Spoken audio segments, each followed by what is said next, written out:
जीवन में कितनी सारी परेशानियों का सामना इस योग के यदि कुंडली में निर्मित है तो व्यक्ति को होती है कि मेरा कोई भी काम आने में और करने में इतनी कठिनाइयों का सामना मुझे क्यों करना पड़ रहा है। सारे ग्रह एक तरफ ही बाकी आ जाते हैं तो कुंडली में काल सर्प दोष निर्मित हो जाता है। ऐसे जातक को अपने आप में बहुत सी परेशानियों का सामना करना पड़ेगा तथा भाग्य भी आपका ऐसे मौके पर जाके रुकेगा जहाँ पे आपको उसकी बहुत आवश्यकता थी। नमस्कार साथियों, आज हम लेके आए एक ऐसे विषय को जिसका चिंतन करने के लिए कुंडली में जो काल सर्प दोष बनता है उसके बारे में आप जानना चाहेंगे, क्योंकि साथियों जीवन में कितनी सारी परेशानियों का सामना इस योग के यदि कुंडली में निर्मित है तो व्यक्ति को होती हैं।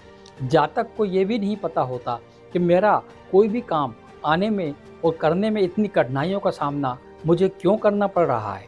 साथियों, मैं बताना चाहूँगा कि कुंडली में जब भी राहु और केतु के मध्य सारे ग्रह एक तरफ ही बाकी आ जाते हैं तो कुंडली में काल सर्प दोष निर्मित हो जाता है। उदाहरण के तौर पर यदि आपके लग्न में राहु है और सप्तम भाव में केतु बैठे हैं और उनके दाएं या बाएं तरफ कहीं भी यदि सारे ग्रह अन्य आ गए हैं तो निश्चित रूप से आपको आपकी कुंडली में काल सर्प दोष का निर्माण हो गया है। ऐसे जातक को अपने आप में बहुत सी परेशानियों का सामना करना पड़ेगा।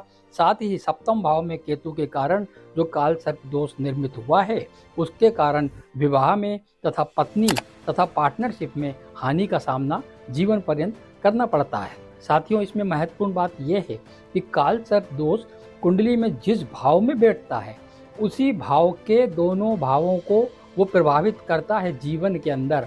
उसके अलावा व्यक्ति को किसी प्रकार की कोई अन्य परेशानियां अन्य ग्रहों के कारण शायद नहीं होती, लेकिन मान लीजिए कि आपके सेकंड हाउस में बैठे हैं राहु और अष्टम भाव में केतु विराजमान है तो यहाँ पर जो निर्मित हुआ है काल सर्प दोष वो ऐसा काल सर्प दोष होगा जो आपको धन और आपके कुटुंब के बारे में बहुत सारी परेशानियां उत्पन्न करेगा।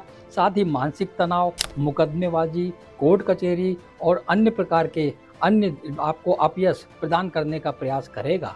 साथियों, तृतीय भाव में यदि पराक्रम भाव में आपका काल सर्प दोष है और नवम भाव में वहाँ पर आपका केतु विराजमान है तो ऐसी स्थिति में आपके छोटे भाई बहनों के कारण आपको बहुत परेशानियां होंगी तथा भाग्य भी आपका ऐसे मौके पर जाके रुकेगा जहाँ पे आपको उसकी बहुत आवश्यकता थी।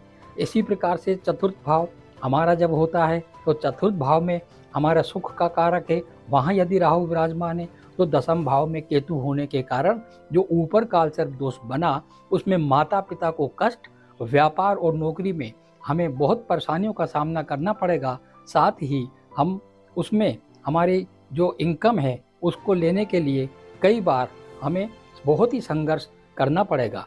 साथियों, अन्य और भी कोई जानकारी अगर काल सर्प दोष के बारे में आप विस्तृत रूप से जानना चाहते हैं तो मेरा मोबाइल नंबर नीचे डिस्प्ले हो रहा है तथा मेरी वेबसाइट पर कंसल्टेशन कॉल बुक करके आप मुझसे संपर्क कर सकते हैं। धन्यवाद साथियों।